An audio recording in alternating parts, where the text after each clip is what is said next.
This podcast is produced by the Center for Deployment Psychology at the Uniformed Services University of the Health Sciences. The views expressed are those of the speakers and do not necessarily reflect the opinions of the Uniformed Services University, the Department of Defense, or the U.S. government. In addition, references to any specific companies, products, processes, or services does not necessarily constitute or imply endorsement by the Uniformed Services University, the Department of Defense, or the U.S. government. Welcome to CDP's podcast, Practical for Your Practice, where we give you actionable intel to support what you do. One colleague to another. Well, welcome back, everybody. This is Andy Santinello, Senior Military Behavioral Health Psychologist at the Center for Deployment Psychology, and welcome to Practical for Your Practice. I'm really excited that I've got a really good friend of mine here today and a fellow Senior Behavioral Health Psychologist, Dr. Carin Lefkowitz. Hey, Carin. Hello, Andy. So do you want to tell our listeners a little bit about who you are and what you do at the center? Sure. Well, at the center, I focus on evidence-based treatments for PTSD and insomnia. So much like you, do a lot of training and consultation in those areas. Been here for about 6 years. And prior to that, I worked for the VA system, medical system. I guess relevant to what we're going to be talking about today, I've been full-time telework for about 6 years at this point, with the exception of in the way past, when we would actually travel for trainings. I've been working from home for a long time, as have you, and I think that'll be relevant to what we chat about today. Yeah, it's kind of funny because I remember early on in the pandemic a year ago, and it's really hard to believe it's been a year. I remember talking to, actually it was my therapist, and he was saying, "How's it going?" And I said, "It's actually not going too bad. I'm kind of used to this working from home thing, besides not traveling, being a bit of an introvert myself. It was a little bit easier to adjust at the beginning, I think, than maybe for some other folks. And we're lucky to have been working from home for a while now. But there have been some bumps in the road for me since that time. And I'm guessing there might have been some for you as well." Definitely. Yeah. I had the same experience that you did, that when lockdown started and stay-at-home orders started, my 9 to 5 didn't change at all. That was like, I was used to that. I was fine with that. That was not different, but everything after 5 o'clock each day was super weird. Yeah, super weird. Well, and like even that line between work and not work, like first it was a little blurry, and now it sort of feels like I don't even know if the line is there anymore.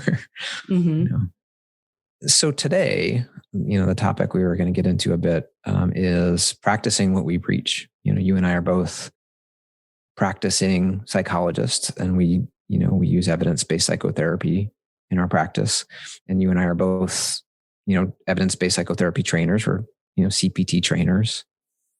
You also train folks in CBTI, and I train folks in ACT. So, this is something professionally that we've really worked hard to make a main feature of our work. And so the question that we thought it might be interesting to get into today is like, how much of our own advice and skills are we using with these challenges that we're facing? So, yeah, that's a really good question. Is it fair to say that it varies from day to day? I think it is fair to say. I think it's realistic too, for sure. Yeah. I don't know if this is true for you, but for me, one of the things I've kind of noticed is that because I know all this stuff, to do for other folks when they're struggling with things like depressed mood or anxiety, or if they're engaging in a lot of avoidance behaviors, or if they've got a lot of unhelpful thoughts that they're getting caught up with, I just sort of assume sometimes that I'm immune to that stuff. I don't know if that's something that you kind of noticed. I don't know that I thought I was immune to it, but I think I was, at least initially, not realizing how much I was susceptible to it, if that makes sense. I didn't realize how much I was going through my day-to-day not doing those things that I was advising other people to do, or being really affected by the lack of social connection, for example. I just kind of didn't notice it. And then I had to become really much more vigilant in noticing it in myself and addressing it. Was there something that kind of tipped you off and helped you to start to notice it? Oh gosh, going back a full year thinking about that. I'm sure that at the outset, after the first couple of weeks, I probably started feeling down because I'm more of an extrovert. And for me, I said, I've been used to working from home and not really physically seeing people during the day. That's not new, although it did take me time to adjust when I first started teleworking 6 years ago. But a year ago, I was used to it. But part of why I was used to it is because I had kind of an elaborate plan for myself that I had set up without really thinking about it, where I had my actually 8:30 to 4:30 work day. And just about every day at like 4:35, I was out the door doing something. So I had like my Monday class at the gym that I would go to with a good friend of mine. And I had Tuesday night trivia night at the local pub every Tuesday, and Thursdays I had a dance class that I went to. So I think after the first few weeks, I realized I was really down because all of that stuff just went away literally overnight. And I didn't have that social engagement that I had worked so hard to cultivate and like to really get into a routine about. Yeah, it kind of went away really fast. And then it took you a couple of weeks to really notice the impact of it. Yeah, exactly. On you, right? Similar to, so one of the things, it took a little bit longer for me to really put my finger on it. That's where we're different. I'm the introvert in our relationship, you and I. And so I started to notice my mood fluctuating. I started to notice that my preferences for being alone and the alone time that I'm used to getting became almost like needs. So almost like, not agoraphobia is not the right word for it, but almost a sense of like, it was a real struggle even to get out and do things. And also this recognition that was really missing. I wasn't seeing, my good friends who I haven't seen in a long time. I wasn't able to get out to the animal shelter and, volunteer as a cat cuddler. That's the official title. I had a nursery nanny. Ribbon. Actually, I've seen your ribbon. I know that's true. Yeah. And especially when the pandemic started, it was in spring, which is kitten season. And so I missed, I had all this special training to be a nursery nanny, and I missed kitten season. So things like that I started to notice. And then once winter hit and sort of, it wasn't even a possibility to go outside, that's when I started to notice pretty much everything else in my life was about the same in terms of work. Mm-hmm. In fact, I was even busier than I had been before. And it dawned on me eventually, like, I'm doing a lot of meaningful stuff, but I'm not doing stuff that's fun or that's about caring for myself. Mm-hmm. That's a really important point that I've forgotten. I think when lockdown started last year, it was a little around this time, and on the East Coast, we're moving into, or Northeast, we're moving into spring.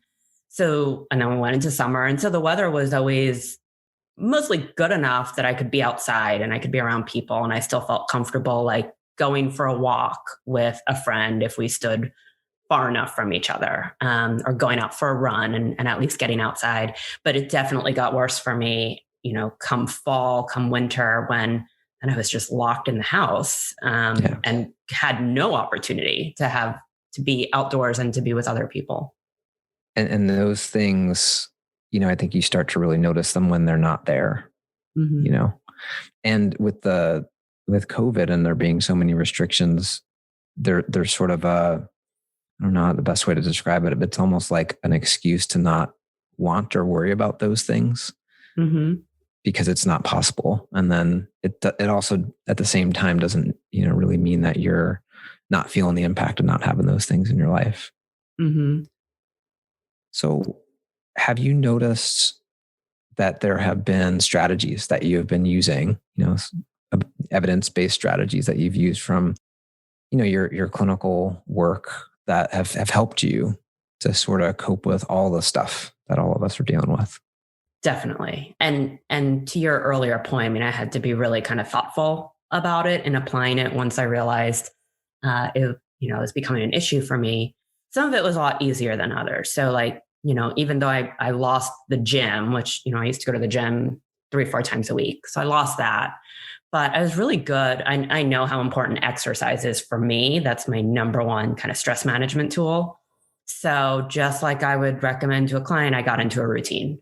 And every day when I shut off my computer at 4:30, instead of going to the gym, I went in front of the TV and put on a YouTube workout video, and I got my workout in. And I mean, I've been really consistent about that the entire year. And that has been a really good thing for me. Now, another tool that I use that I work with clients on is there are plenty of days that I don't want to do that, of course. And it's easier to say, I'll just take a break today. I don't really feel like doing this. And so I break it into smaller increments. And I say, well, you know what?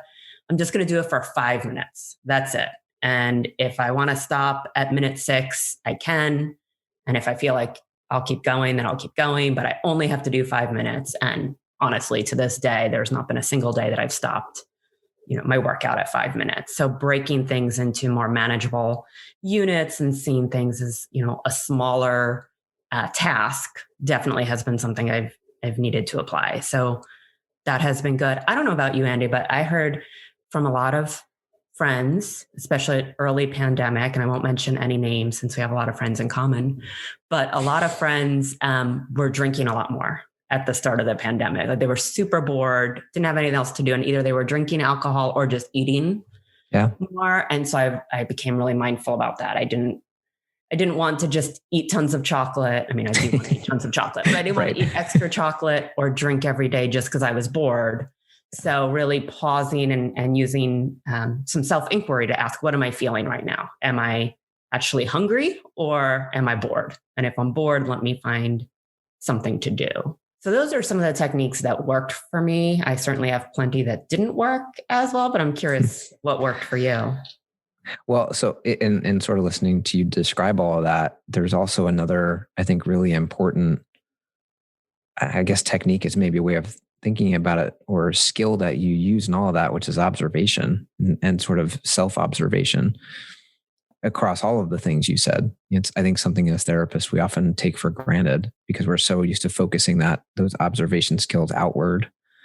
But you being able to sort of reorient and turn it towards yourself and kind of noticing, like with your example of the gym, you weren't able to get to the gym, but that value of exercise was still important to you. So being creative and figuring out a new way to do that. And I really love the idea of breaking things down to make them more manageable into smaller chunks. Mm-hmm. And also paying attention to kind of what you're doing that's healthy in terms of coping and things that might work in the short term, like, drinking more and eating more chocolate because you're bored. And I can certainly relate to that. And so, paying attention to that too. So that sort of awareness and observation, I think, is something I've also used a lot of too. And sometimes I get stuck is knowing that something might be helpful and I know what to do and I don't do it. Like it's almost like magically because I know what to do. It's like, oh, okay, that'll solve the problem. It's like the example of doing things you don't want to do. Right. One of the skills that I've kind of been using lately that's been helping is something called the impossible game. Have you ever heard of this? No. What is that? I can't take credit for it. It's something that Steve Hayes wrote about in a blog post, and we'll put that in the show notes. But it's this sort of game you play with yourself. And when you notice that your mind tells you that something is impossible and it's something that might be good for you, you play this game like, well, I'm going to see if it really is impossible. So like, for example, on those cold, dark winter days, when my mind is saying it absolutely would not be possible for me to get up today, go meditate, and then work out, there's just no way. It'd be like, came a game like, well, I bet you I can meditate for an hour and work out for a half hour.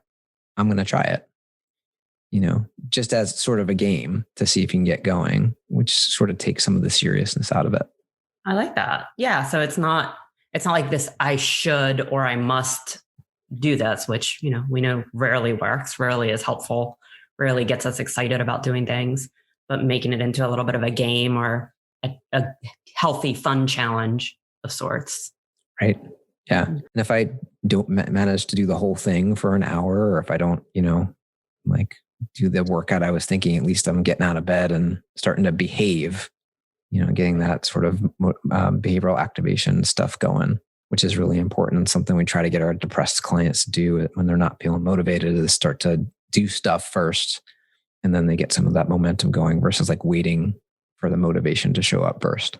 Yeah, behavioral activation. I feel like if I was going to summarize anything about how I've handled this year, that would be it. Like really just setting a goal, making it small and manageable, as we said, and just getting started and not worrying about the end goal, but just getting started. And of course, as we would expect to see with most of our clients, once you get started, it's easy. It's a lot easier to build momentum and keep going.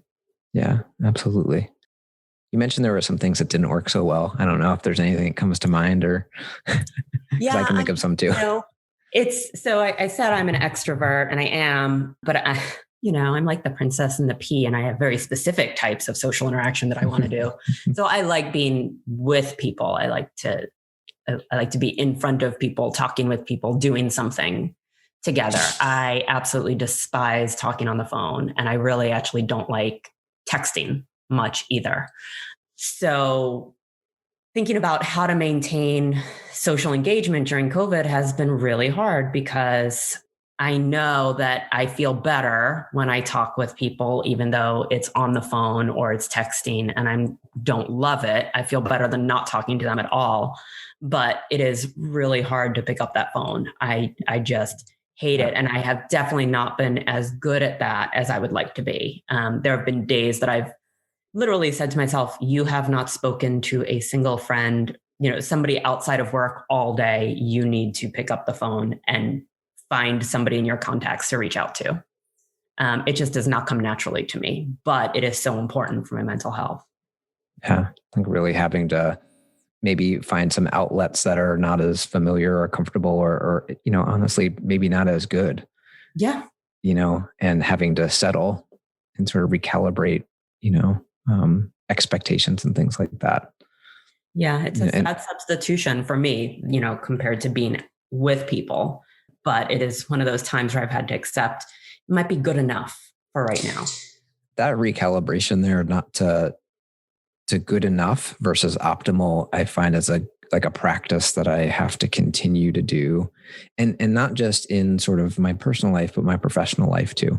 There are just certain things that I know, despite how hard I try or how much fidelity I have to the protocol I'm using, that might make the work I'm doing not make it suboptimal.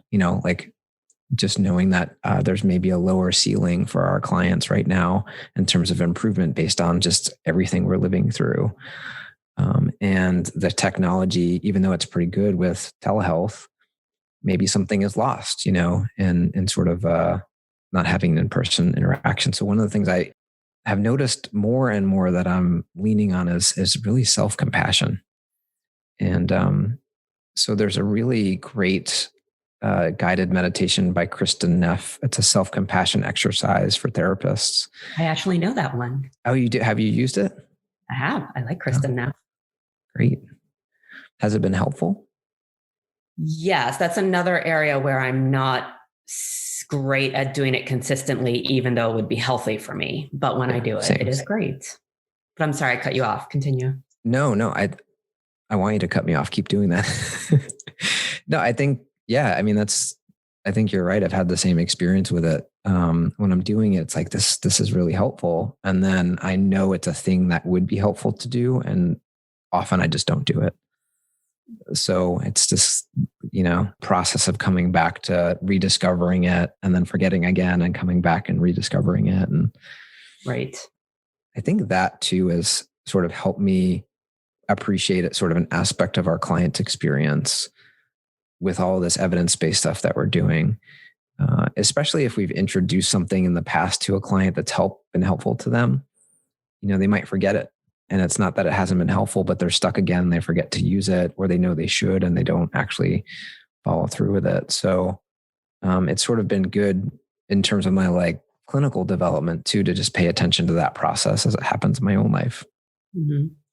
I really appreciate that you brought up self-compassion. That has been the other area for me that has been really important in in the past year. And, as you're talking, I hear you sort of alluding to, we need to have compassion for our clients. And we typically do. We have compassion and if they forget that a skill worked, we don't shame them for that. Right. And yet we do that to ourselves. Oh yeah.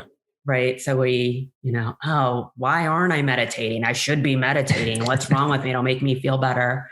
Yeah. And so self-compassion, focusing on that and really making that a priority has been a big need for me over the past year.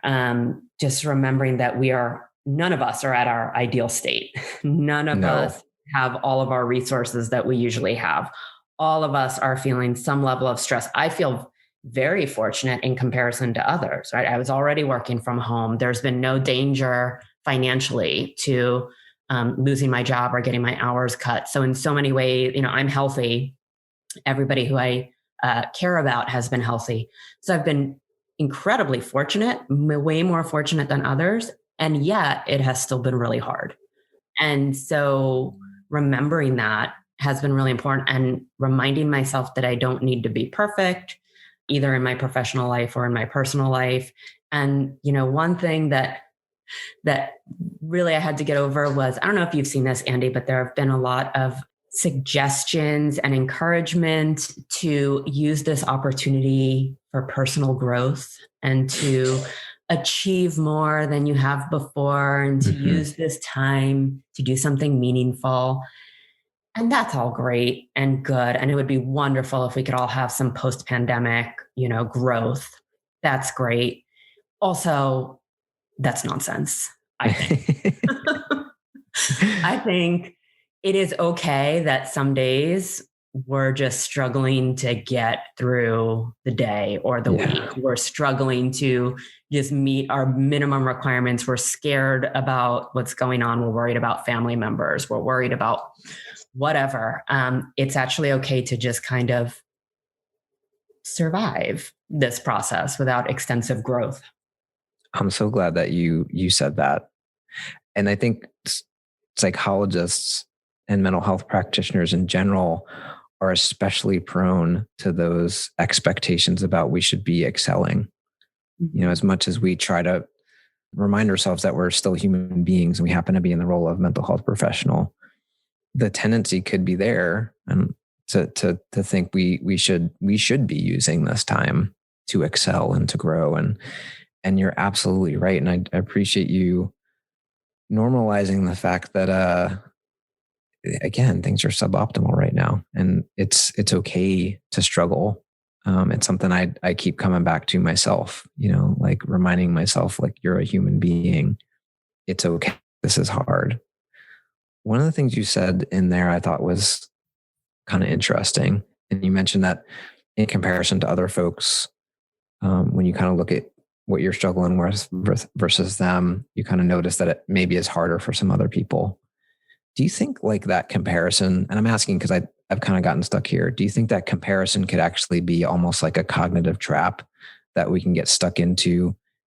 Like, even though our lives are stressful and difficult and we need to take care of ourselves, it's like, well, because it's not as hard as somebody else's, then what we're feeling shouldn't be that big of a deal and we don't need to do anything about it. Do you know what I'm saying? Yeah.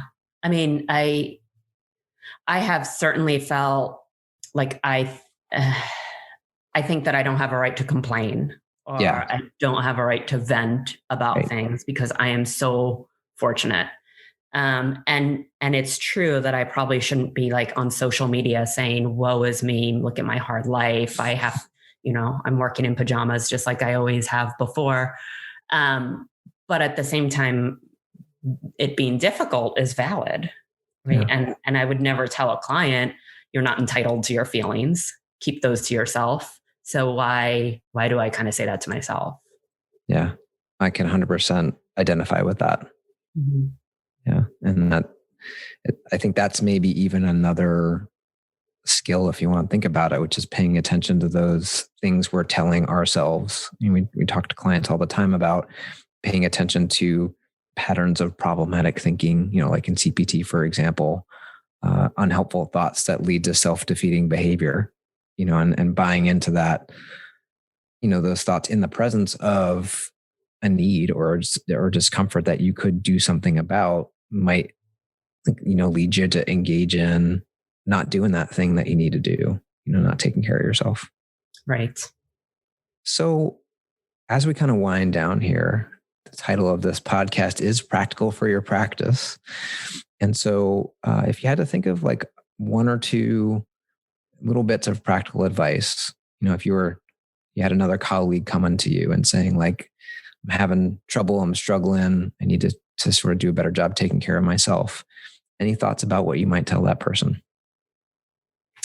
I have a couple thoughts. In a lot of ways, it feels like it's just going to be repeating what I've already said. But to summarize it, the first thing is figuring out what self-care you need to practice and then making it a priority. And I know that's way easier said than done, but I'll use that example from myself of getting a workout in every day and making that a routine at 4:35 every day has made a huge difference for me. So even if folks can find one or two things that are important for their mental health and their physical health for that matter, and start getting into a routine, I think that has probably been the most helpful thing for me.